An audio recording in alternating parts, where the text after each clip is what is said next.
That was lovely. Thank you so much for that music.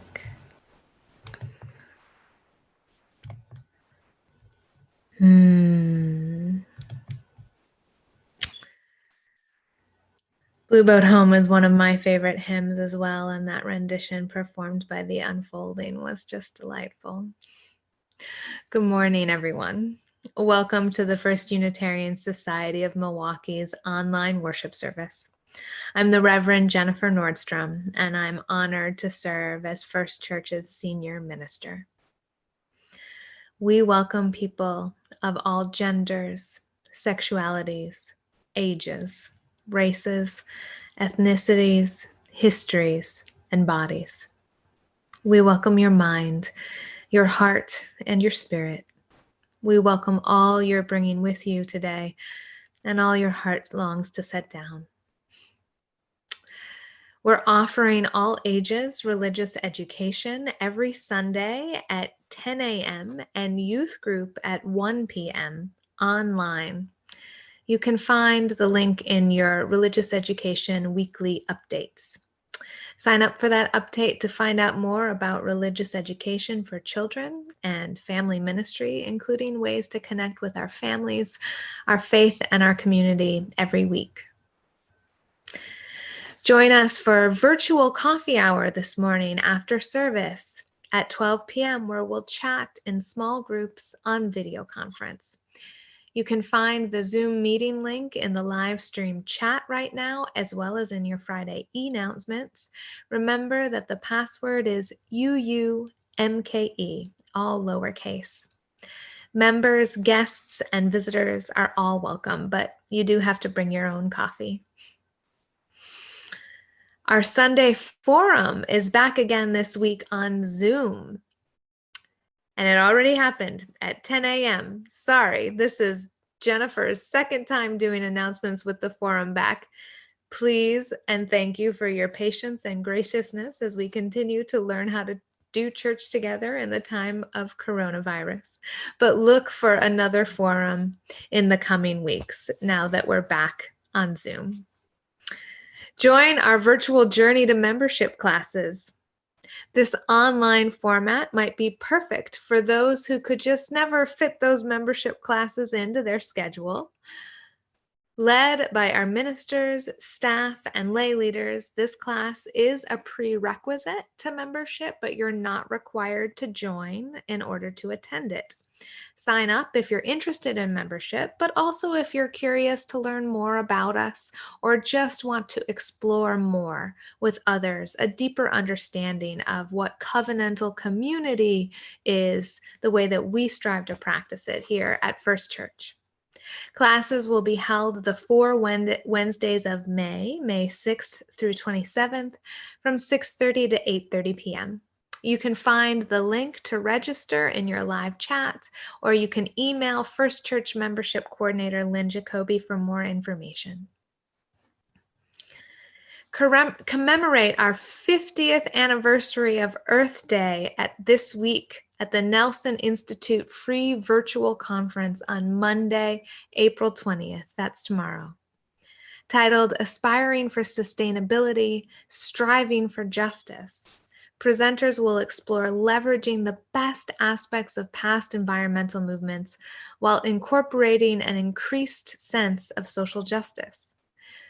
Registration is free, but it is required. You can find the link to register in your live chat now. Once again, I welcome you to our worship service by inviting you to repeat our mission after me. We gather to nurture the spirit, engage the mind, and inspire action. Our opening words this morning are from Gaylord Nelson, the founder of Earth Day and former governor of Wisconsin, who said, "Fortunately, we're coming to understand that the wealth of the nation resides in its air and water, its soil and forest, its minerals, rivers, lakes, and oceans, its scenic beauty, wildlife habitats, and diversity. And these opening words are from the Abenaki First Nations documentary filmmaker Alanis Obsawam from a 1972 conversation with Ted Poole, when she said, "Canada, the most affluent of countries, operates on a depletion economy which leaves destruction in its wake. Your people are driven by a terrible sense of deficiency. When the last tree is cut, the last fish is caught, and the last river is polluted, when to breathe the air is sickening, you will realize too late that wealth is not in bank accounts and you cannot eat money." Now let's watch as I light our flaming chalice, the symbol of Unitarian Universalism, and reconnect with our beloved sanctuary.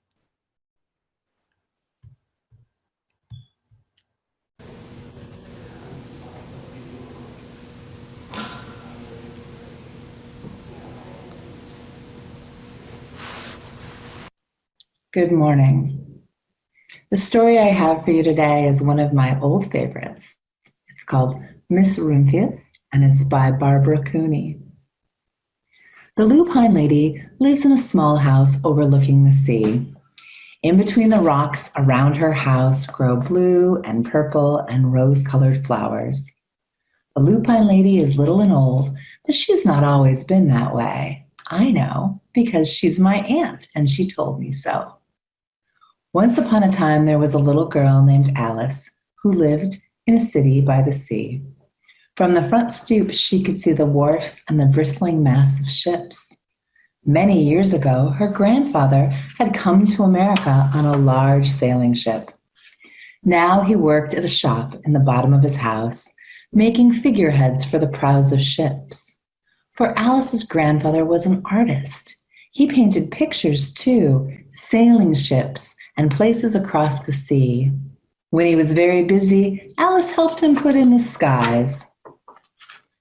In the evening, Alice sat on her grandfather's knee and listened to his stories of faraway places.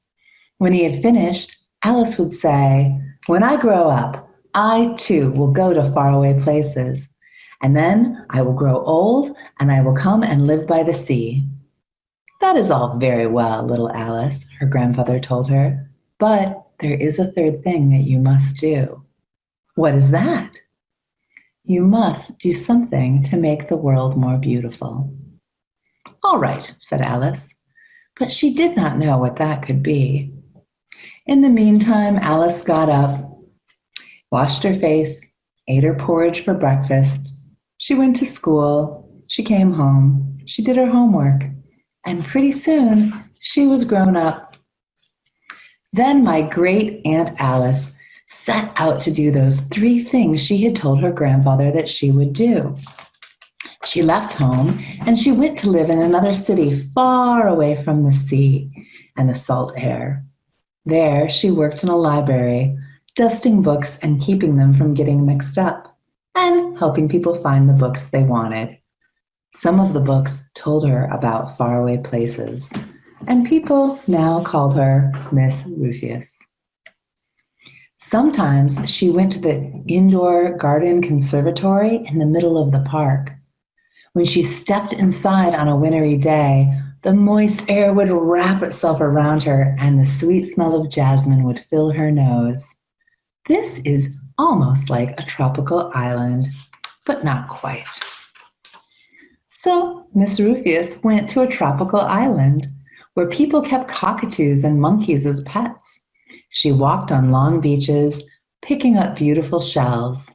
And one day she met Bapa Raja, the king of a fishing village. "You must be tired," he said. "Come into my house and rest." So Miss Rumphius went in and she met Bapi Raja's wife. The Bapi Raja himself fetched a green coconut and sliced the top off so Miss Rumphius could drink the coconut water inside. Before she left, the Bapi Raja gave her a beautiful mother-of-pearl shell on which he had painted a bird of paradise and written the words, "You will always remain in my heart." "You will always remain in my heart too," she said. Then my great aunt, Miss Alice Rufus, climbed tall mountains where the snow never melted. She went through jungles and went across deserts. She saw lions playing and kangaroos jumping, and everywhere she made friends that she would never forget. Finally, she came to the land of the lotus eaters, and there, getting off a camel, she hurt her back. What a foolish thing to do, said Miss Rufus. Well, I certainly have seen faraway places. Maybe it is time for me to find my place by the sea. And it was, and she did. From the porch of her new house, Miss Rufus watched the sun come up. She watched it cross the heavens and sparkle on the water, and she saw it set in glory in the evening. She started a little garden among the rocks and surrounded that garden with few flower seeds in the stony ground. Miss Rufus was almost perfectly happy. But there is still one more thing I have to do. I have to do something to make the world more beautiful. But what? The world is really pretty nice, she thought, looking over the ocean. That next spring, Miss Rufus was not very well. Her back was bothering her again, and she had to stay in bed almost all of the time. The flowers she had planted the summer before had come up and blossomed, even despite the stony ground. She could see them from her bedroom window, blue and purple and rose-colored. Lupines, she said with satisfaction. I have always loved lupine flowers best. I wish I could plant more seeds this summer so I could still have even more flowers next year. But she was not able to. After the hard winter, spring came, and Miss Rufus was feeling much better. Now she could take long walks again, and one afternoon she started to go up and over the hill where she had not been in a long time. I don't believe my eyes, she cried when she got to the top, for there, on the other side of the hill, was a large patch of blue and purple and rose-colored flowers. It was the wind, as she knelt in delight. It was the wind that brought the seeds from my garden here. And the birds, they must have helped too. And then Miss Rufus had a wonderful idea. She hurried home and she got out her seed catalog. She sent off to the very best seed companies for 5 bushels of lupine seeds. All that summer, Miss Rufus, her pockets full of seeds, wandered over fields and headlands, sowing those lupine seeds. She scattered seeds along the highways and down the country lanes. She flung handfuls of them around the schoolhouse and the back of the church. She tossed them into hollows and along stone walls. Her back didn't hurt her anymore at all. And now some people called her that old crazy lady. The next spring, there were lupines everywhere. Fields and hillsides were covered with blue and purple and rose-colored flowers. They bloomed along the highways and down the lanes. Bright patches lay around the schoolhouse and the back of the church. Down in the hollow and along the stone walls grew the beautiful flowers. Miss Rufus had done the third and most difficult thing of all. My great Aunt Alice, Miss Rufus, is very old now. Her hair is very white, and every year there are more and more lupines. They call her the Lupine Lady. Sometimes my friends stand with me outside her gate, curious to see the old lady who planted the fields of lupines. When she invites us in, they come slowly. They think she's the oldest woman in the world. Often she tells us stories of faraway places. When I grow up, I tell her, I too will go to faraway places and come home to live by the sea. Oh, that is very well, little Alice, says my aunt, but there is a third thing you must do. What is that? I ask. You must do something to make the world more Beautiful. All right, I said, but I do not know yet what that can be. The end. I hope you find something to do to make the world more beautiful too. Reverend Jennifer will now lead you in a guided meditation. Hmm. Thank you so much, Kimberly, for that beautiful story.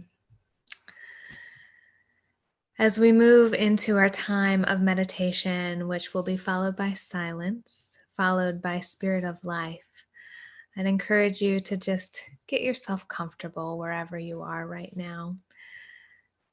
Maybe that means feeling your sit bones beneath you or feeling your feet on the floor, grounding you. Or maybe it means feeling your vertebrae stack one on top of another, or maybe it means feeling the very top of your head connect with all that is. Maybe it means feeling your breath move in and out and bringing you into being here and now.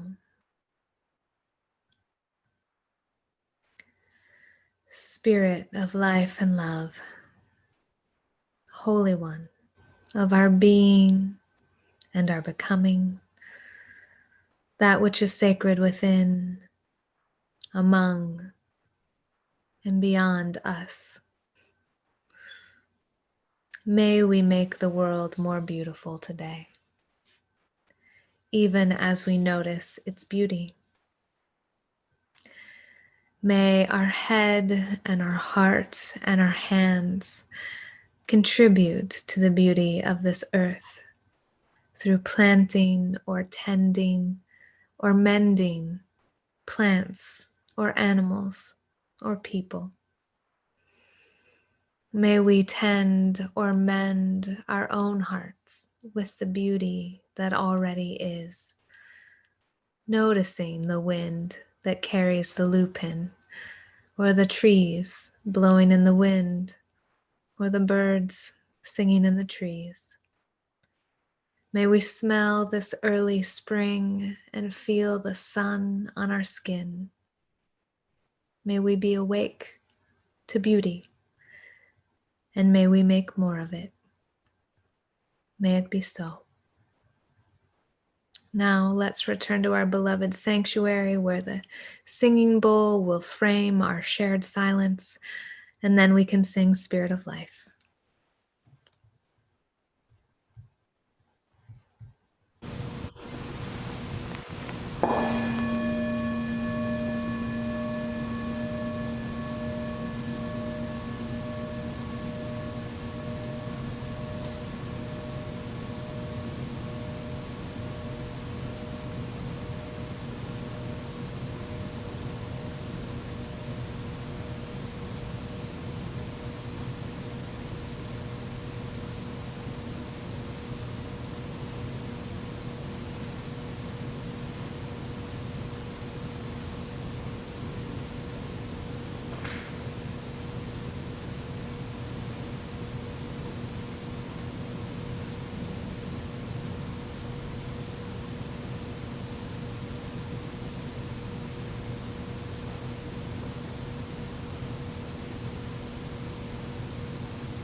Good morning. I am Nick Hayes, your long-haired, homebound worship associate. One of the levers of capitalism is tension. The tension of competition, the tension in negotiation, the tension of skirting rules, and of course the tension on both sides of greed. Now, if I had anything as a young man, it was the ability to bring high levels of intensity to work, conflict, and persuasion. Intensity and tension are close cousins.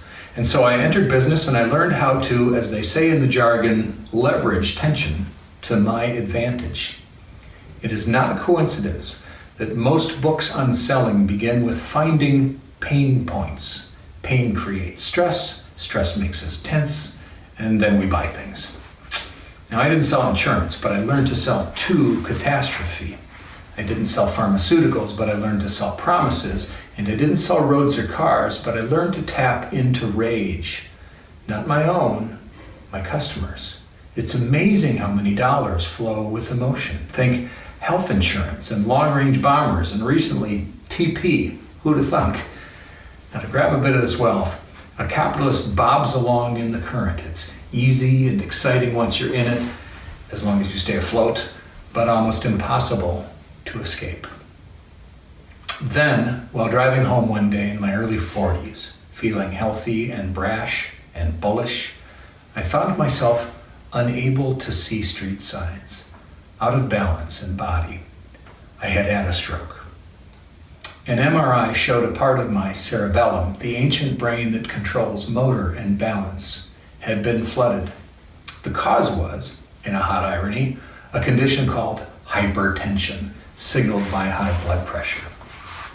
The simple changes were immediate: diet, consumption, sleeping patterns. I knocked off a few points with an angiotensin receptor blocker, one of the most prescribed drugs for men over 50. But to outlive hypertension, I needed to eliminate tension in the first place, so the family took to yoga. Now, tension manifests physically as contraction. A muscle or a tendon tightens and shortens, and as it does, it loses flexibility and inhibits blood flow. Stress, through benign acts like sitting at a desk, shortens tissues, so we begin to hunch and hurt. But the opposite of tension is not laxity, it is extension. When a muscle releases, it becomes more supple and blood pathways open, enabling healing, even to the brain. But my tension is not just physical. It is innate. It's part of my spirit. So I needed to find extension's cognitive equal. I needed to stretch my mind too, and that meant rethinking this convenient but toxic relationship with capitalism. It meant turning around to swim upstream. For this, I take inspiration from the salmon, who are running now, using their remaining time to return to the source, along the way conserving and not consuming, intentionally organizing into schools to draft or nudge each other over the rocks, and even when driven back by a strong current, holding course for home. For me, this translates to family and living small and going slowly and playing hard and accepting needed help and sharing. I gotta admit, I frequently veer off course, but then one of you nudges me back.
Mm. Much gratitude to our collaborative pianist, Teresa Drews, for that beautiful piece by Brahms. Thank you.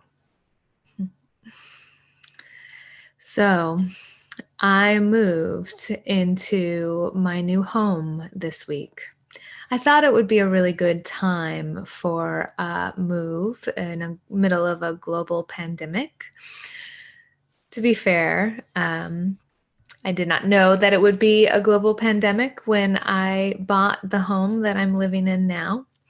But by the time I closed on the house and said goodbye to the old apartment and got everything ready for the move, we were right here in the middle of global pandemic. So suffice to say, it was a somewhat stressful weekend last weekend, but I'm here now and getting settled in and unpacking all my boxes and trying to fit my furniture from my old apartment into my new home. And it doesn't all quite fit. Not because I have too much furniture, far from that, but because the furniture was designed to fit into the old space and the new space's shapes are a little bit different.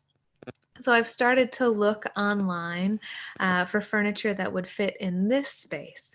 And of course, immediately I've been deluged with advertisements from every furniture maker that has ever existed. Advertisements for furniture in all different colors and shapes and materials. I could have any kind of dresser or nightstand or couch that I want in any color that I want. It could be made of glass or wood or leather or metal. There are so many possibilities. And as I've been looking for pieces of furniture that will fit in my home, I've started to wonder about the cost of all of those possibilities. Not just the cost financially, but the cost environmentally, the cost ecologically, the cost in terms of justice. Who made all of that furniture?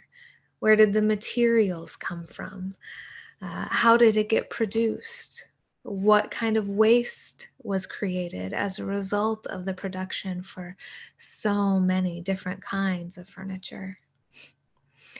It made me think of a quote from the book The Overstory by Richard Powers, a brilliant novel about trees and so much more, in which one of the main characters, the one who studies the wisdom of the forest and wrote the novel's equivalent of The Secret Life of Trees, she says, "What you make from a tree must be at least as miraculous as what you cut down."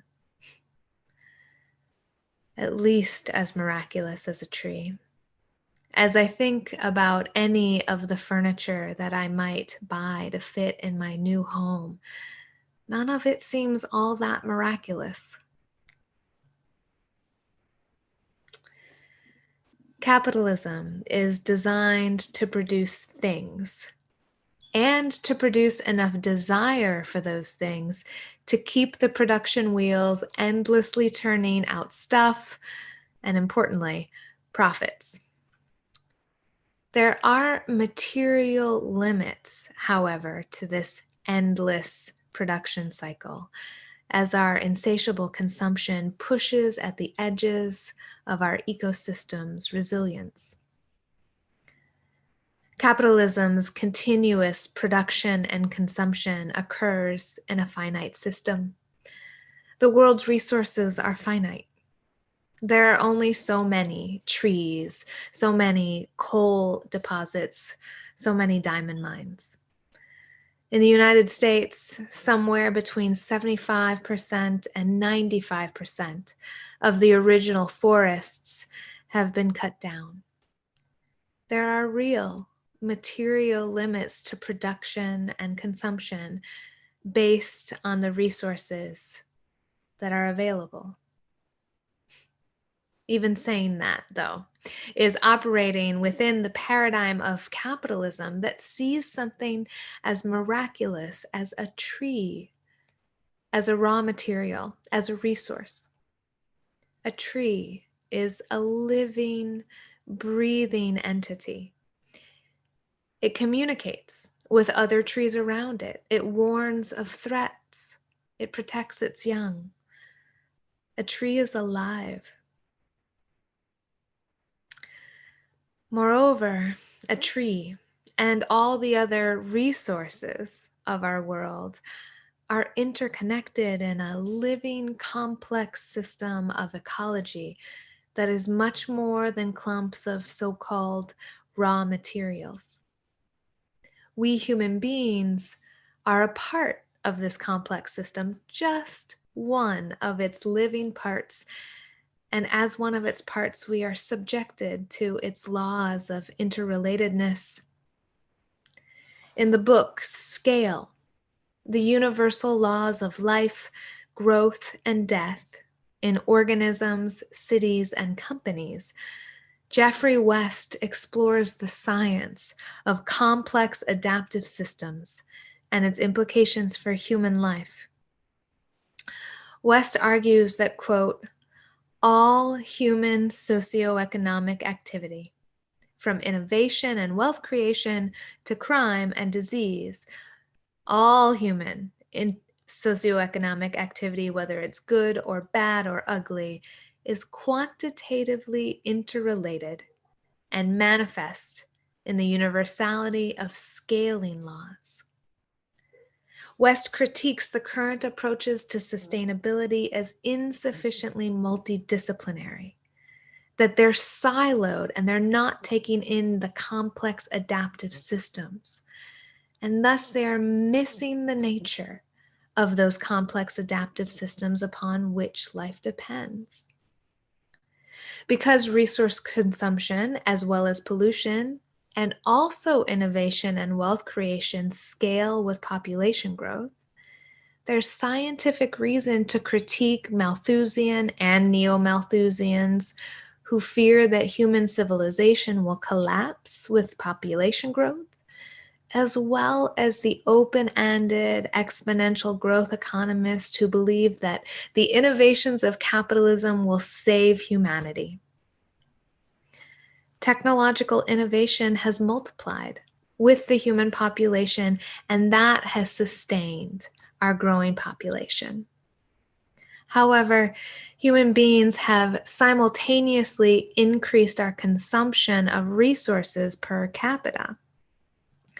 The wealthiest people consume the most resources, and that makes any Malthusian or neo-Malthusian population growth argument inaccurate, as well as racist and classist and imperialist. Still, the Earth's resources are finite, and the consequences of the environmental devastation caused by climate change and resource extraction disproportionately affect people who have less power. In white supremacy, this means that Black and brown people are disproportionately affected by adverse changes in the environment. In patriarchy, it means that women are disproportionately affected by adverse changes in the environment. And in capitalism, it means that poor people are disproportionately affected by adverse changes in the environment. Adverse change is more devastating the less power and the less resources a person has to manage the chaos that ensues.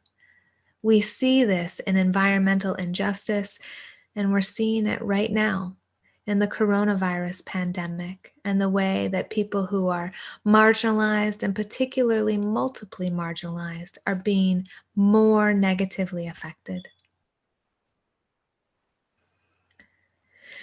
It's not just non-human life and resources that are finite, however. The open-ended exponential growth model of capitalism has consequences for human beings too. We humans, we are also finite. We are not machines, and our capacity for production is not limitless. More importantly, our worth is not dependent on our production. Our worth, my friends, is not dependent on our production. We were not put here on earth. We are not here on earth living to produce.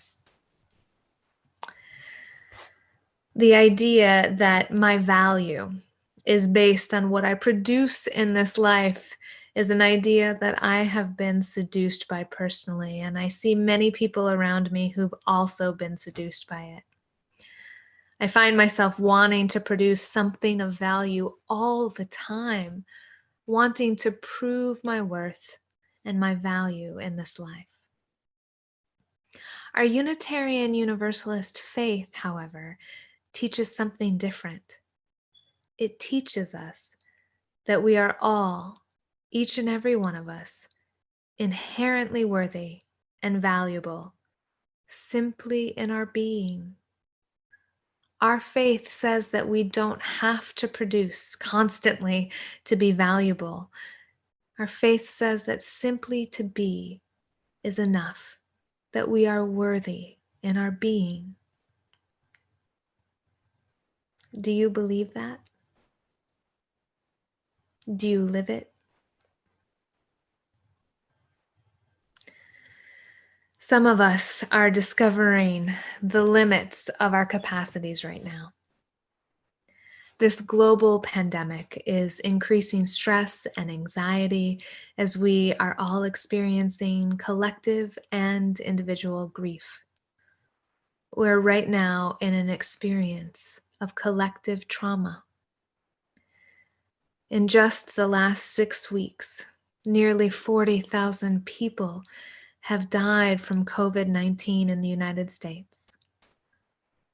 This is trauma, and it is worse in marginalized communities. There has been too much, too fast, and we're experiencing that too much, too fast at individual and communal and societal levels. When human brains are processing grief or trauma, they work differently. You might be experiencing your brain working differently right now. You might be forgetting words or names or concepts. Your brain might be working much faster than normal or much more slowly. You might be overfunctioning, needing to do whatever it is that you can control right now. Or your body might have slowed way down and refused to execute commands because your executive functioning has decreased, while your emotions might be heightened, or they might have gone numb the way that they do when a human being goes into a dissociative state.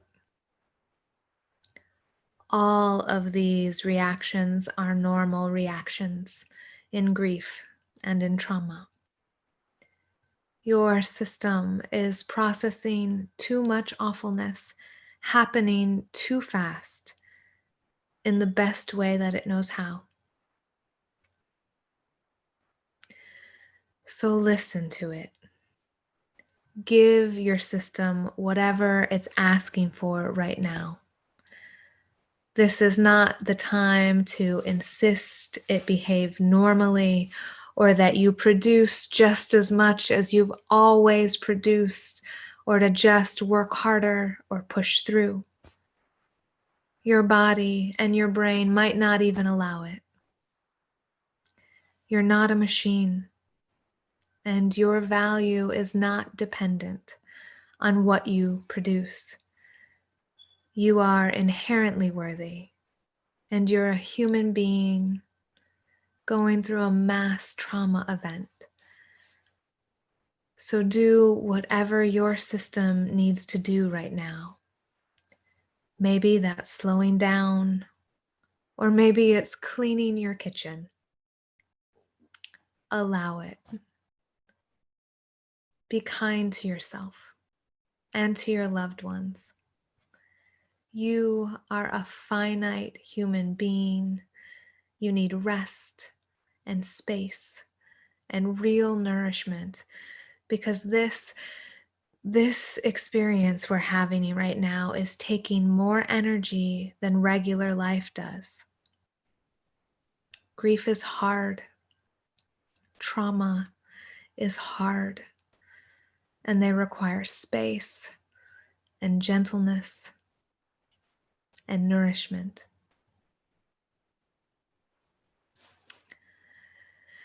Tad Hargrave tells a story about a time that he was talking with a single mother, juggling all of the different aspects of her life, trying to take care of her kids and go to work and keep the house clean and make sure schoolwork gets done. And she said she felt like she just needed to be doing a better job of juggling everything that was in her life. And Hargrave paused for a second because he felt something more there, a little bit moving underneath the surface. And he said to her, "You need to be doing better or perfect?" And she thought about that for a second. "Perfect," she said. And Hargrave's response was, "Here's the truth as I see it. You are not enough. You're not enough to handle all of these things of life by yourself.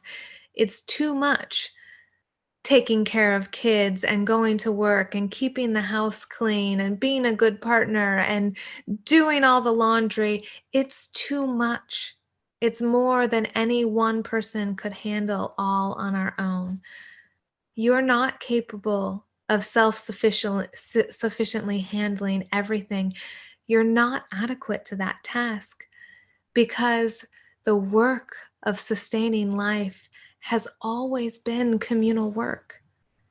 It's always been the work of the village, the work of many people raising children and getting married and creating life systems and helping people die and keeping people healthy and growing food and feeding folks. This is the work of a community. And no one is supposed to be doing it all on their own. No individual is enough for that. No individual is up to all of those tasks. And so when Hargrave hung up the phone with this woman, he said to her, "Well, enjoy being utterly inadequate today." And she laughed and said, "I will." As individuals, we are not enough for all that the capitalist machine is demanding of us. To be the perfect worker, a production machine, the perfect parent, which itself is a full-time job, a perfect partner who's just automatically loving and self-reflective and available, a perfect housekeeper with the dishes done and healthy food cooking and maybe even some fresh herbs and vegetables growing out in the garden. The perfect artist, someone whose creative impulse is good enough to sell. The perfect, it's all too much. It's not possible to be the perfect production machines in all of these areas of life. We are finite human beings who evolved to live in community that collaborates together to live whole lives. Our worth and our value is intrinsic. It's not dependent on perfection or production. It's part of who we are. It's part of our being and our participation in the whole.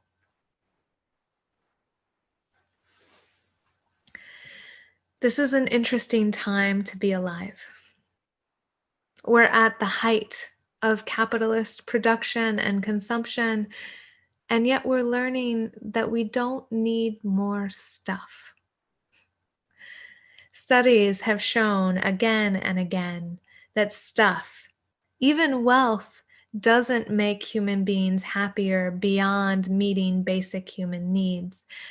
And now, in the time of coronavirus, we're seeing that locked in our houses with all of our stuff, it's painfully obvious that what makes the human heart tick is connection.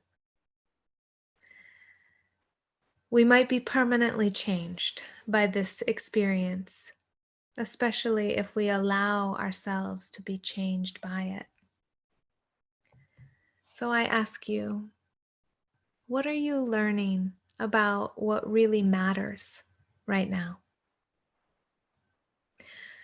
When you're drained and grieving, when you're in this experience of mass trauma, where do you want to spend the energy that you do have?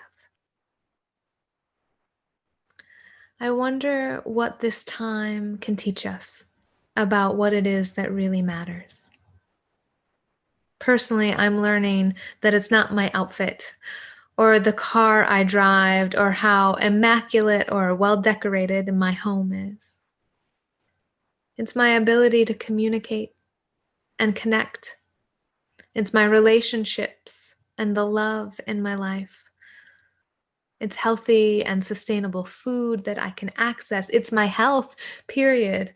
The well-being of my body and the bodies of the people that I love. It's the resilience of our community and our capacity to meet our community's basic human needs. I've been wondering how in this time I can invest in the health and the well-being of local, sustainable, artistic, creative, healthy, and just community and economy. So I invite you, if you're like me and you received a stimulus check from the federal government that you don't need for your own financial well-being at this moment, to consider donating it to the community around us, to folks who are in need, whether that's through the First Church Fund for members in need. You can donate on our website. If you just choose Minister's Discretionary Fund, we can donate that fund to our members in need, or to the Interchange Food Pantry, or to one of our partners that provides shelter for the homeless, or to the undocumented community that's not receiving stimulus checks, to Black mothers who are experiencing some of the worst effects of coronavirus. You can see a list of places in Milwaukee that you might want to donate on our Facebook group. And I hope you'll consider giving back to the people who need it most. This coming Wednesday is the 50th anniversary of Earth Day, which, as I said before, was co-founded by our former Wisconsin Governor Gaylord Nelson. Our First Church Earth Justice Ministry is encouraging us to plant trees to celebrate this Earth Day. You can find suggestions for local nurseries in your e-announcements. I love this call that they're making to plant something as miraculous as a tree right now, something living that will help the earth breathe more freely. Trees are an investment in a future that we don't know yet. They'll outlive us, bringing beauty and breath to generations to come. Chaos and trauma are hard, and they are the most hard on the people with the least power to navigate them. And cracks in the system, this system that's harmful and uses us and the earth like machines to produce and consume. Cracks in that system can create openings for a future we don't know yet. Plants grow up through cracks in the concrete, green and lupin and alive in the reckoning of painful spring. What are you planting today? What are you learning about what really matters right now? And how can you make your planting and your learning part of making our community more just and sustainable and inclusive? May you and yours find that something today. Now let us listen to Tristan Strelitzer play Ancient Mother, which is a traditional Navajo prayer on flute and piano.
Thank you so much for that lovely music, Tristan. Our closing words today are from my conclusion to the book, Justice on Earth. I hold out a vision of beloved community beyond the horizon of my own knowing. In this community of human and non-human beings, we live in integrity with each other and with the earth. We work together to nourish and sustain life. We eat well, but we don't take more than we need. We have diverse, flourishing cultures that cooperate with, respect, and learn from one another without prejudice or hierarchy. While we help one another die well, we do not help death come before its time. We live free from violence and coercion. We celebrate every day and we appreciate the joys of living. We dance and sing. We laugh. We use our minds to the benefit of life. We create art and music. We tell stories. We live in tune with the rhythms of the earth, the seasons, the day, and the night. We live in tune with each other. We live in tune with the rhythms of our own hearts. May it be so, and amen. Now let's return to our beloved sanctuary to extinguish the chalice and then listen to our postlude, Quarantine Blues, played by Tristan Strelitzer. We'll see you next Sunday.